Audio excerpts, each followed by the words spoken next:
Welcome to the next installment in our lecture series for American Economic History online here at Rutgers University. And what we're going to do in this video section here is Chapter 6, and we're going to take a look at antebellum labor. In particular, some of the things that we're going to be interested in are some population trends, also taking a look at slavery and the changes in the spread of slavery, etc., in this time period. Also taking a look at relative wages of individuals across different sections of the economy during this time period. And we're going to also look at, particularly at the end of this lecture, different types of labor systems that were put in place during this time period. So I want you to realize that the importance of this is that always when we talk about this period of the United States, colonial, antebellum, etc., we're always talking about the United States as being short of labor. And so these issues and wages, etc., of the workforce are going to be very important. So obviously, if we're talking about wages and the labor force, we have to take into consideration immigration concerns during this time period.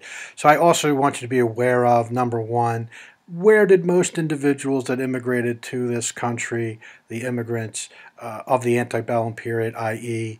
before the Civil War, where did they come from? Where would the majority of them come from? What were the most important regions of Europe that were sources of individuals moving to the United States? So those are the major objectives I want you to understand, to take a look at the change in the population and the labor force in antebellum America. So what happened to population, and from that, what happened to the labor force during the time period before the Civil War? How did this population labor force change? The impact of immigration, what did it have, the impact of immigration on the U.S. economy during the time period? We also want to have some understanding of unfree workers, what happened with the slave labor force during the period, and their changing contribution to economic growth. Where did slavery become more important? Where did it become less important? And we'll also take a look at certain early labor institutions that occur in the United States. So for this chapter, I don't want you to remember absolute numbers here. What was the total population, but I want you to understand some very basic population trends in the United States. In particular, I want you to understand, number one, that in this antebellum period from 1790 to 1860, that predominantly the proportion of the population that was white increased during the time period. It went from roughly 81% in 1790 to close to 86%. So realize that the labor force as a whole in the United States was less and less dependent on slavery. There was the proportion of the population that was slave labor was decreasing. It was close to 20% in 1790 and fell to roughly about 14% in that time period. So that's the number one thing I want you to realize, that slavery as a proportion of the population, or slaves as a proportion of the population, was declining from that in that antebellum period, 1790 to 1860. All right. Also realize that there were major increases in population, particularly towards the end of this period. Looking from 1830 to 1860, as you can see here, that there was roughly 4.2 million increase in population from 1830 to 1840, that there was a 5.1 or 6.1 million increase in the population from 1840 to 1850, and then there was a 7.8 million person increase in the total population from 1850 to 1860. So the latter part of the antebellum period is where we start to see dramatic increases in population. Also, what is the counterpoint to this? Realize that we see a nation that it becomes increasingly urbanized. More and more people are living in the cities. In 1790, only 5% of the population was living in cities, and this got to be close to 20% in 1860.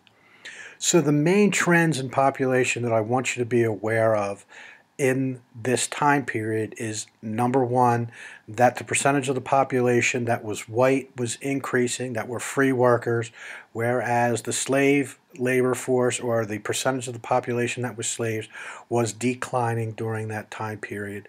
The major increases in population occurred from 1830 to 1860.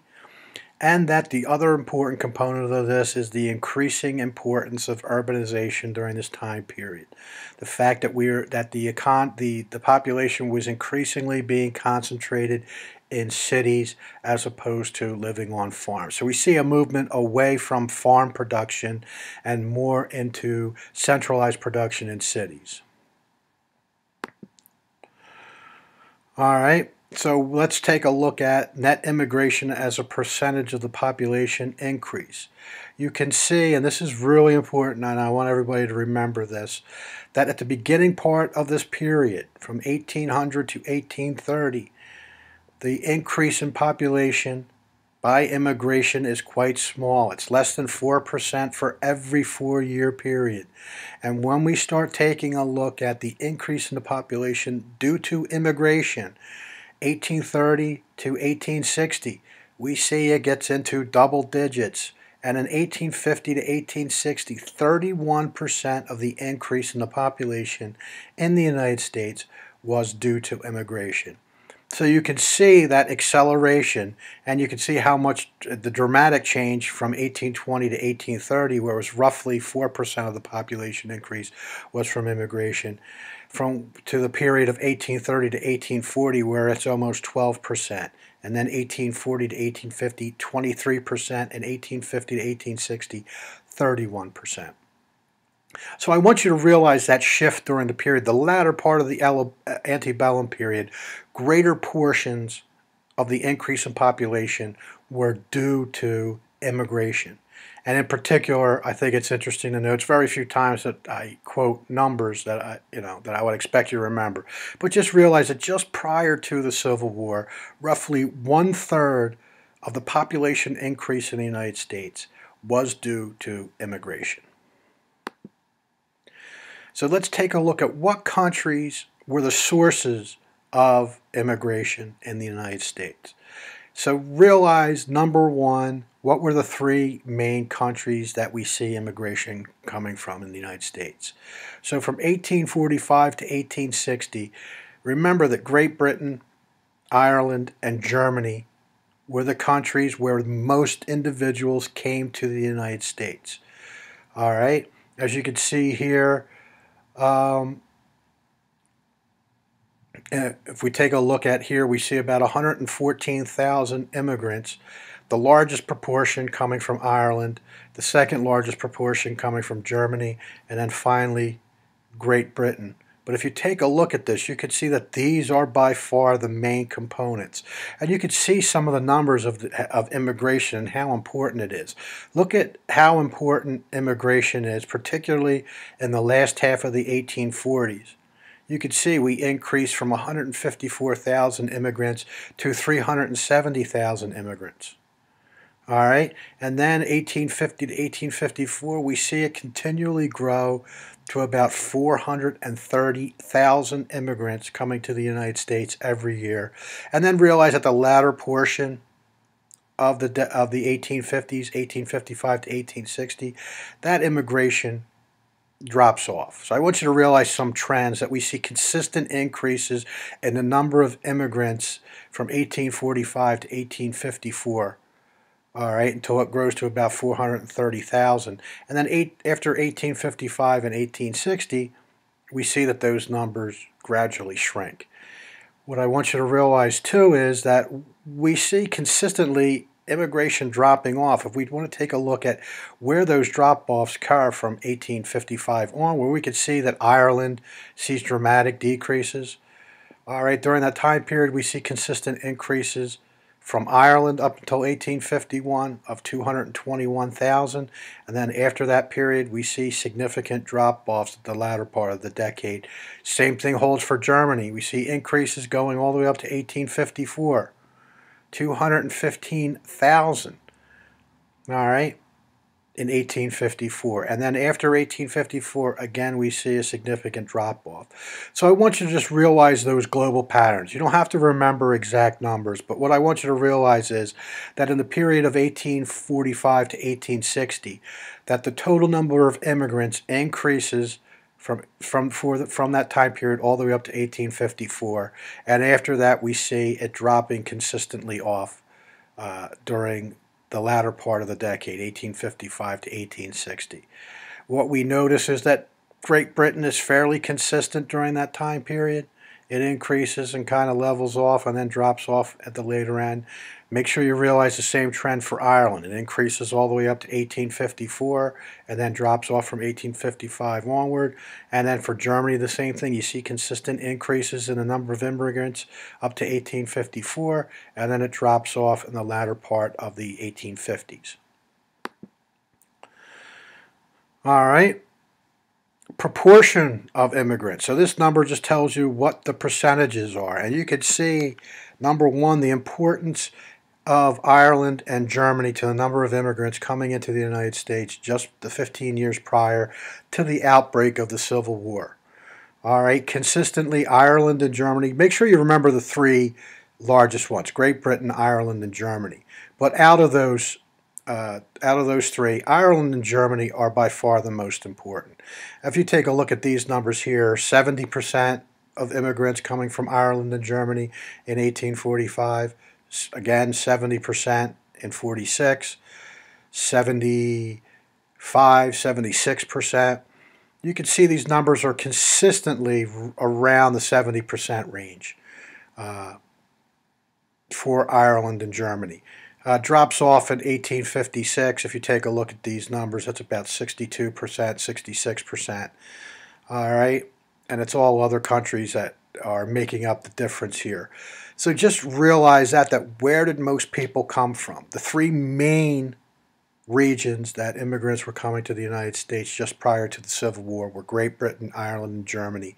And out of those three, Ireland and Germany were the two most important components. Roughly 70% of all immigrants coming into the United States were coming from Ireland and from Germany. Let's also take a look at changes in slave labor. So in this antebellum period from 1790 to 1860, I just want you to realize that there is a fairly consistent increase in the slave labor force in the United States. All right, we increase pretty much consistently. There is a small drop-off in 1840, but that continues to increase from 1850 to 1860. So one, I would just realize that you remember that around 1840 there was a drop-off in the number of slaves in the United States. So that we see consistent increases up until 1840, and then in the 1850 and 1860 we start to see those increases again. Realize it's fairly consistent. If we take a look at South Carolina, what do we see? Consistently, the number of slaves increasing in South Carolina. North Carolina, what do we end up seeing? The number of slaves increasing fairly consistently during that time period. All right, Georgia, what do we end up seeing? Georgia, the number of slaves increasing every 10-year period. So I want you to remember that, the importance of the increase in the number of slaves. So if we take a look at Virginia, I'm sorry, I was referring to this as a total number. This is the number that are in Virginia, so I apologize for that little mistake that I made in doing this. So realize that in general, when we talk about the number of slaves in the South, that South Carolina, North Carolina, and Georgia all saw consistent increases from 1790. Virginia the same, except there was a slight drop-off from 1830 to 1840. So realize that there was consistent growth in Virginia, South Carolina, North Carolina, and Georgia. What do we see in Mississippi and Alabama? Well, they weren't states in 1790, so there are no information or no data. But what do we see? Mississippi, consistent growth, and then at the latter stages of the 1840s, 1850s, and 1860s, we see dramatic increases in Mississippi. So as these new regions open up, Mississippi, Alabama, and Louisiana, for example, Louisiana, no data, not even a state until 1810. We see the number of slaves increasing consistently during this time period. Louisiana, the same exact thing. So the thing I want you to realize is that as these new regions of the country started opening up in the new, we could sometimes refer to as the New South, Mississippi, Alabama, Louisiana, slavery was important to these new regions and growing in importance every decade leading up until the Civil War. South Carolina, North Carolina, and Georgia saw consistent increases during the entire antebellum period, and Virginia, the number of slaves consistently increased except for the one blip downward in 1840. So that's the thing I want you to realize about this, that over that antebellum period, slavery became more and more important in the South, and it became more and more important in the new regions of the South as these new states, Mississippi, Alabama, and Louisiana, were created. Labor distribution. In this, I just want you to understand what is going on for labor in the United States. In particularly, I want you to understand that there's a shift away from agriculture.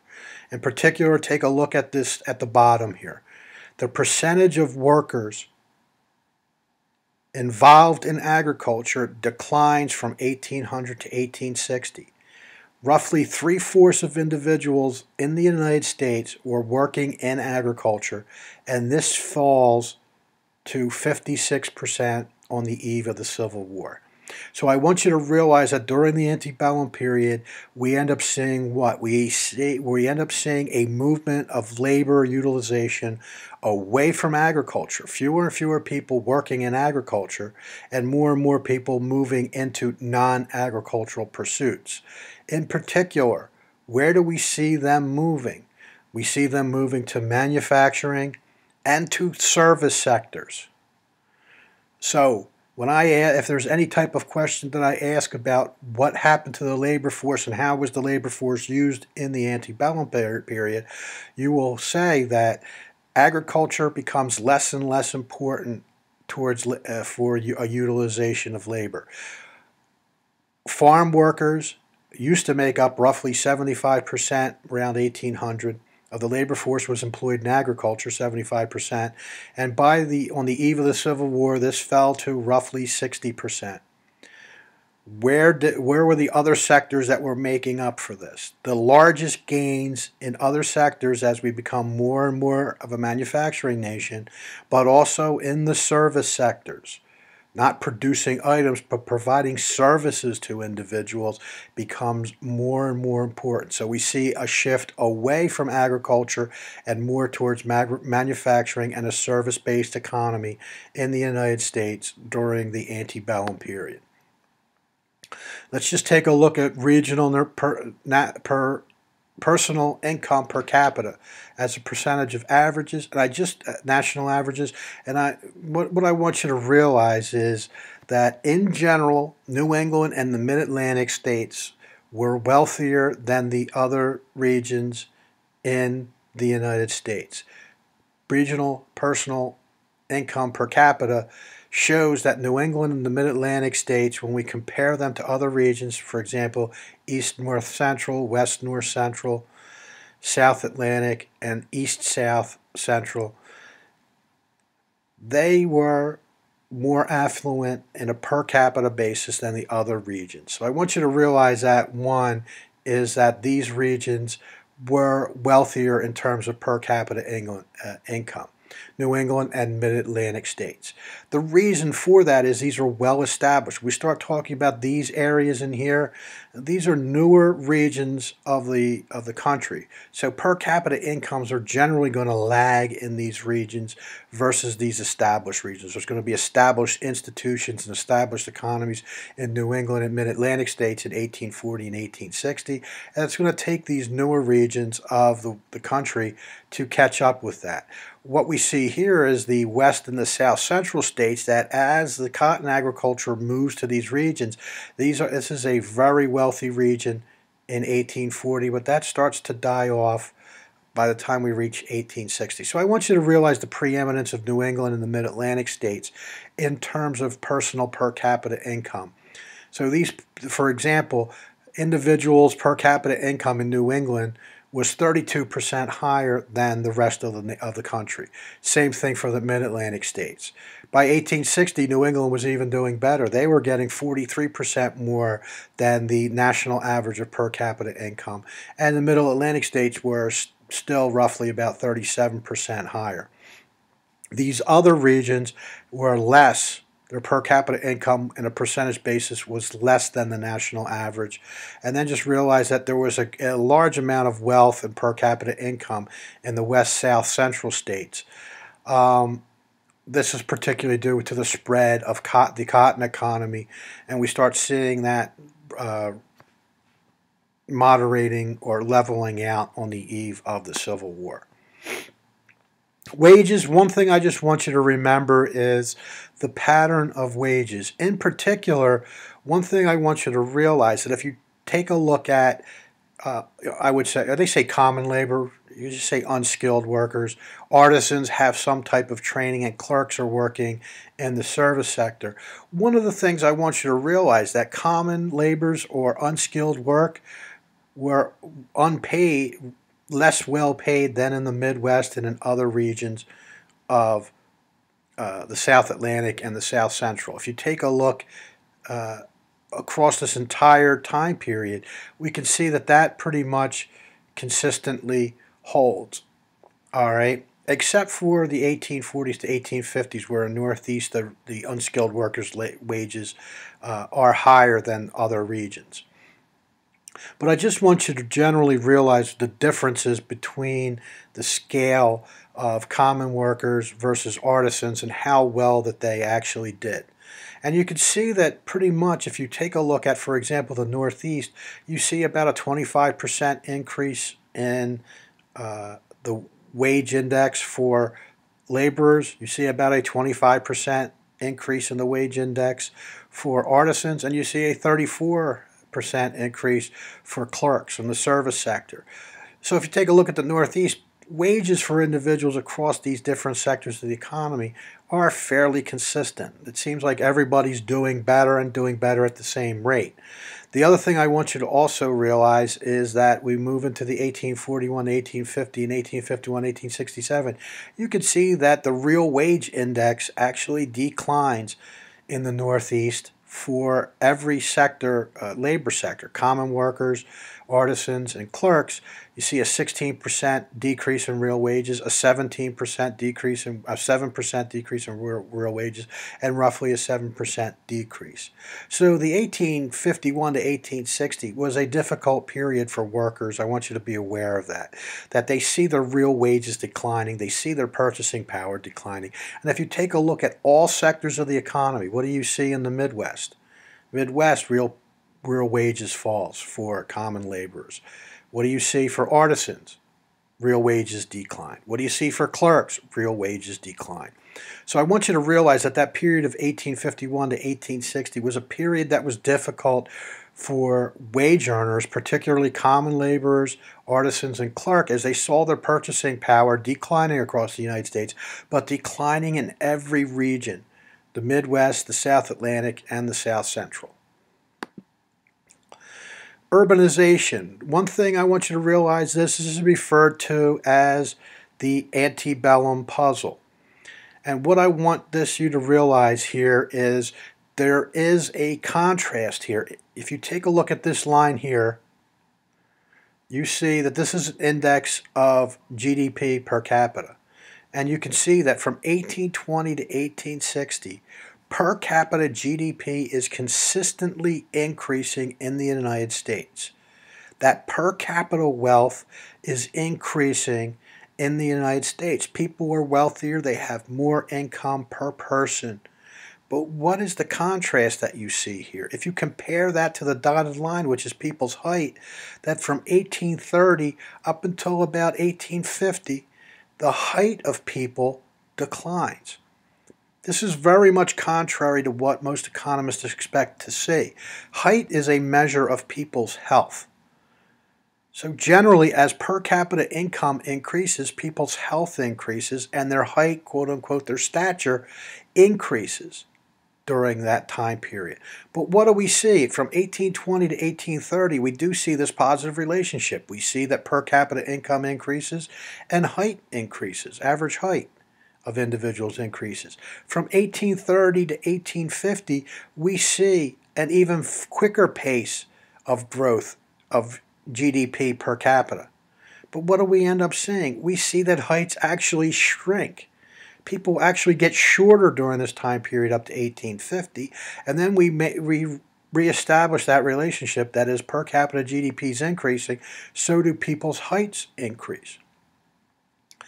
Now, this data comes from height and weight of West Point cadets, all right?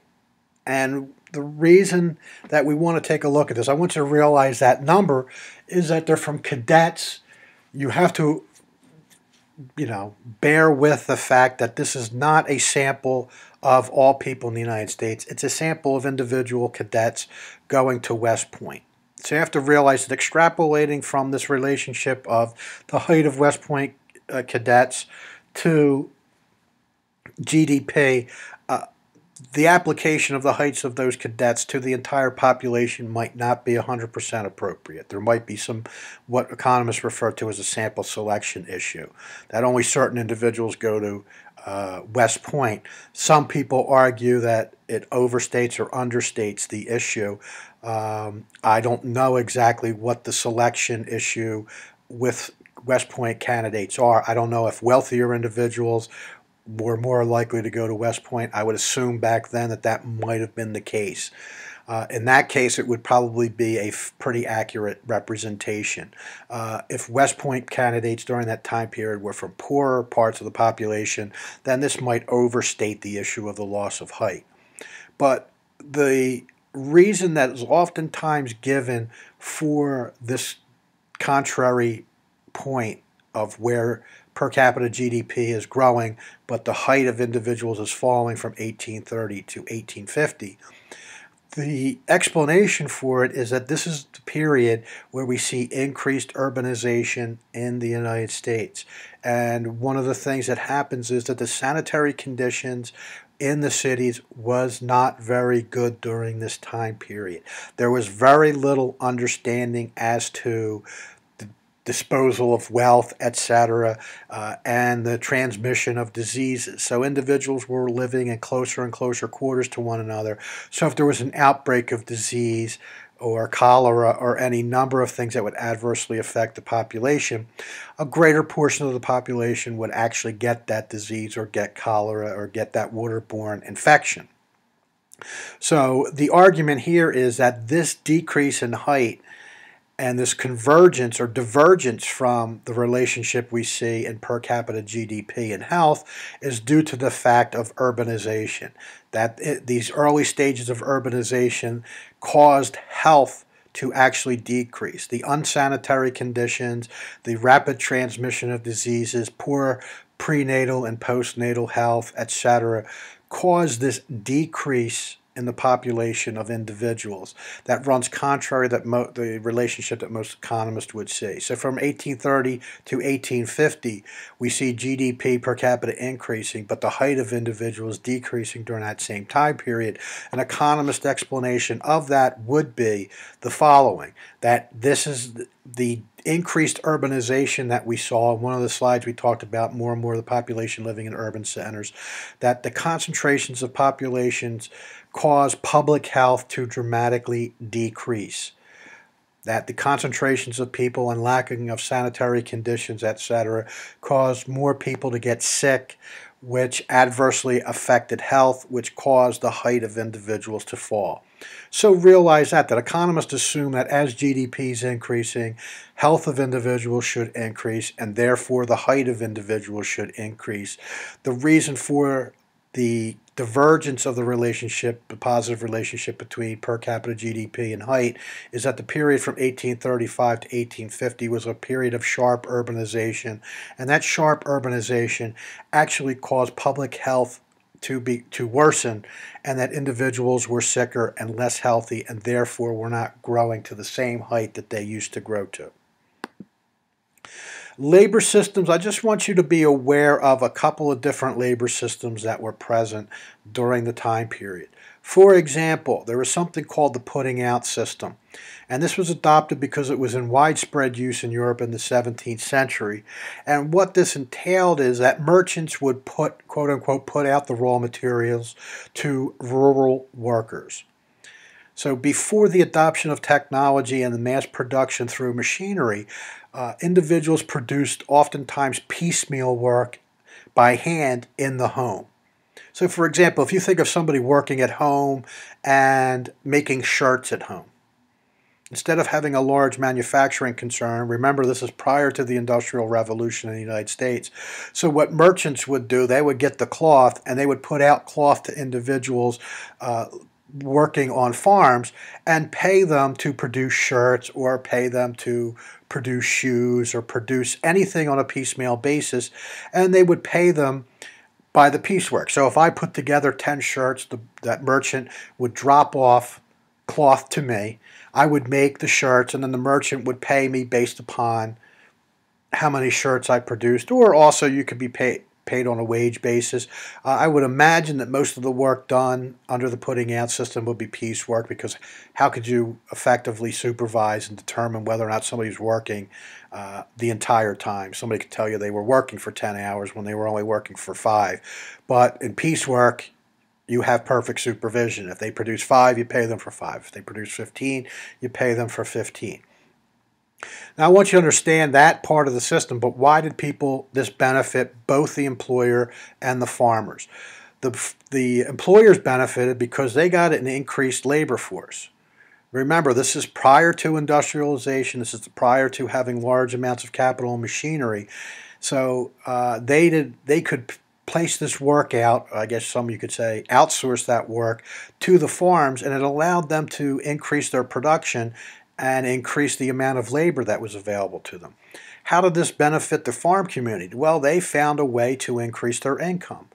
They could work at home, and that as these merchants dropped off these materials, that during these down periods on the farm where there wasn't a lot of work, for example, remember on the farm, it's very labor intensive during planting and harvesting, and there's other periods of time where there's less demand for labor.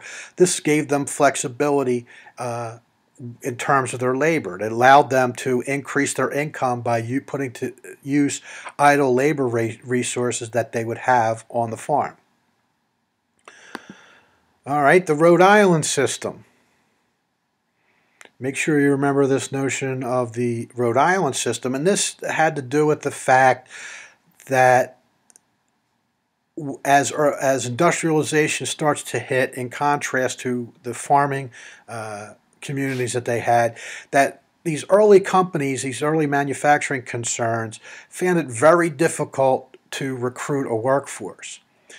All right, so what they ended up doing was they actually started engaging child labor. They would employ children from the ages of 7 and 12, all right, and then finally they actually brought entire families and created towns. And I want you to realize that about the Rhode Island system, that first started out, I don't want to say, was the exploitation of child labor, using child workers, and then it finally evolved into the fact that when we start moving into an industrial period and farms become less and less period, entire farms actually, entire families started working for the actual company, and the companies actually created towns.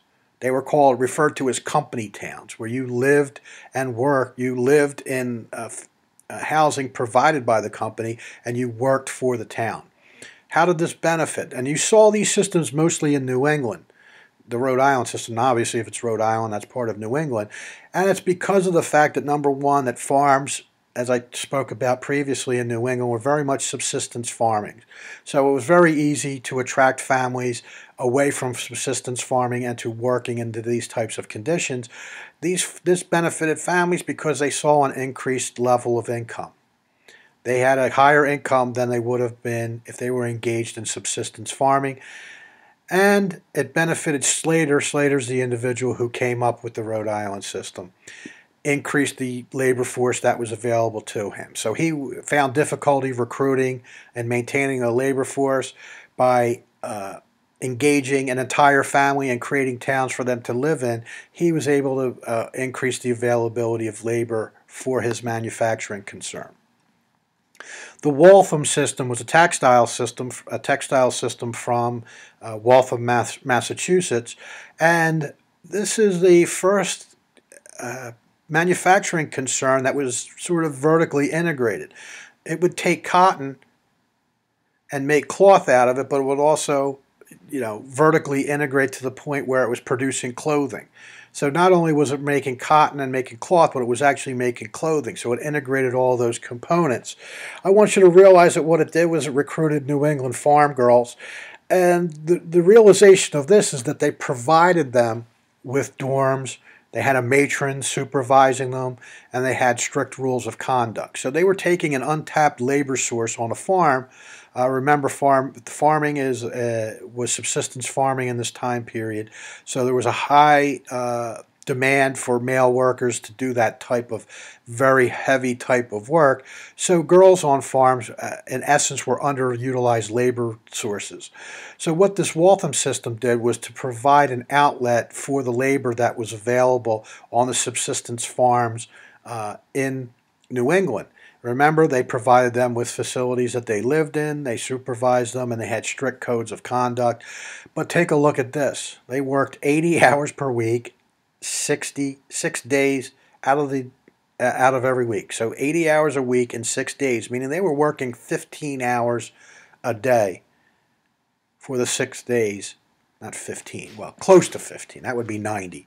About 13 and a half hours a day they were working. So that's quite a strenuous schedule.